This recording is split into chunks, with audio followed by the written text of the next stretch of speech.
یکم جون سے برطانیہ آنے والے تمام افراد کو 2 ہفتے کے لیے قرنطینہ سینٹرز میں رکھا جائے گا۔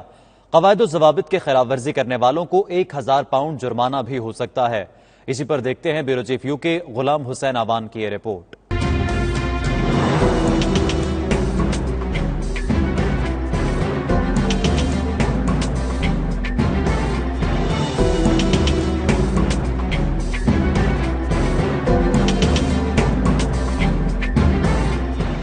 برطانیہ میں کرونا وائرس کے دوسرے فیز کو روکنے کے لیے اہم قدم اٹھا لیا گیا۔ 1 جون سے برطانیہ آنے والے ہر مسافر کو 2 ہفتوں کے لیے قرنطینہ سینٹر میں رکھا جائے گا۔ اگر کسی مسافر نے قرنطینہ سینٹر جانے سے انکار کیا یا پھر دھوکہ دہی سے فرار ہونے میں کامیاب ہو گیا تو اسے 1000 پاؤنڈ تک جرمانہ یا پھر برطانیہ بدر کیا جا سکتا ہے۔ آئرلینڈ، آئل آف مین اور چینل جزیرے سے آنے والے لوگوں کو اس سے مستثنیٰ قرار دیا گیا ہے۔ اپریل میں لاک ڈاؤن کے دوران ہر روز 15000 سے زائد مسافر برطانیہ کے مختلف ہوائی اڈوں پر بغیر اسکریننگ کے پہنچتے رہے، جن میں چین اور امریکہ کے شہری بھی شامل ہیں۔ مسافروں کو فضا میں ہی ایک ڈیجیٹل فارم پر کرنا ہوگا جس کے تحت انہیں منزل مقصود پر پہنچ کر خود کو 14 دن تک الگ تھلگ رکھنے کا عہد نامہ لیا جائے گا۔ اس سلسلے میں ایک ملک سے دوسرے ملک کو جانے والے لاری ڈرائیوروں کو چھوٹ حاصل ہوگی۔